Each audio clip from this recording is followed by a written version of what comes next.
Hello, Colorado brokers, and welcome to our next 2-minute contracts class. I'm not sure I actually keep these to less than 2 minutes, but today's class is on due diligence documents. What documents to ask for, when, and potentially why. So remember, this is in section 10.6.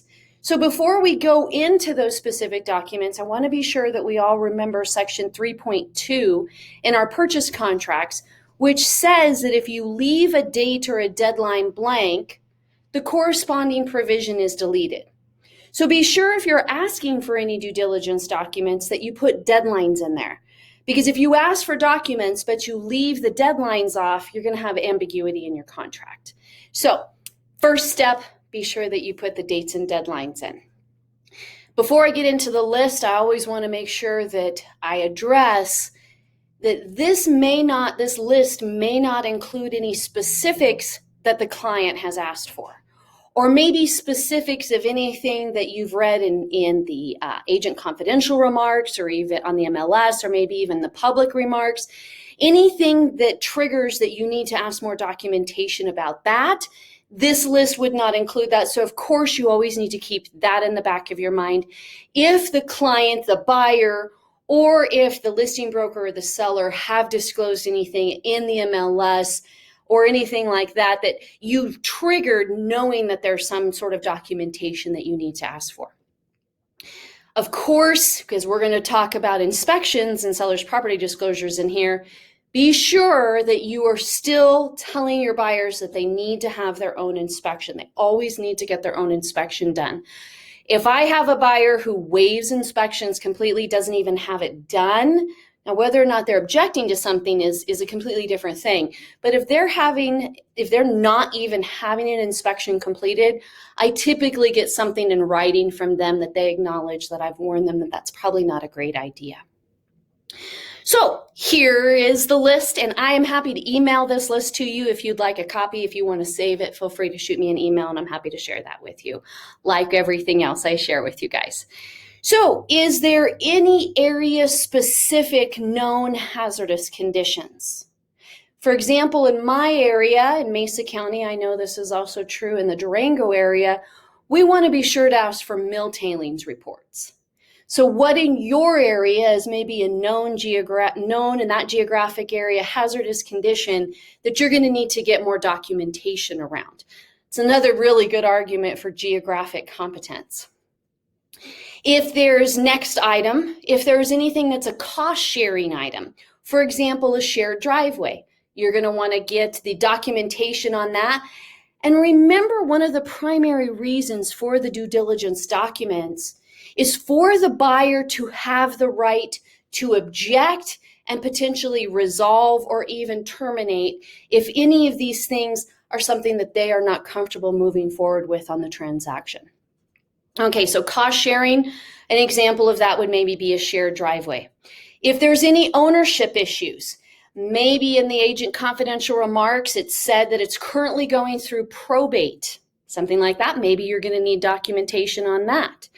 If there's any questions around the building permits, if you see on the county record, because of course you pulled that before you or at the time you made the offer, and you notice there's a discrepancy in an addition on the back of the house, maybe it's an unpermitted addition, or maybe there's just something missing on the county record, you're going to want to request documentation around that. Insurance claims and insurance history, that can be very important for a buyer to know. I did get some of this list from a class I took last week, and an attorney gave a list out of different due diligence documents. And one of the ones that he had on there was a certificate of occupancy disclaimer.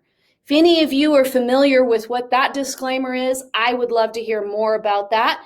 But that was one of the suggestions from that legal counsel on that. You may also want to request previous inspections. Maybe the inspection when that seller purchased the house. Maybe you would like copies of previous sellers' property disclosures, maybe from when they were the buyer on that house. Keep in mind that some sellers are what's referred to as poor historians. It is not that they are intentionally or maliciously not keeping documentation. They just may not have been very good at keeping different records of things. So is it a poor historian or is it a malicious attempt to deceive? Sometimes that can be a question at hand. So you may want to request previous inspections or prior seller's property disclosures. You may want to address leases or possession questions in section 10.6. However, typically section 11, which is estoppel statements, are usually a little bit better, especially because that's income property. And of course, on the residential contract, section 11 is deleted. But if your buyer is purchasing income property, you're going to need to use the income property contract, which does have section 11 in the estoppel statements. But if your buyer is making an offer on a residential property that they're going to live in and it currently has a tenant, and it says in the MLS that that lease is ending prior to when your buyer is going to close, you might want to look at some of that documentation. It would really be case specific, of course, on that. I would caution you, so that's the list of what to include. Final note here, I would caution you that you do not have a phrase like any and all documents pertaining to the property. What does that even mean? Remember, specificity favors the agent. What exactly is your client looking for? Are they looking for the owner's manuals to be left after closing? State that. But any and all information pertaining to the property, does that mean you want every piece of junk mail I've ever received? Obviously, that's a little bit of sarcasm.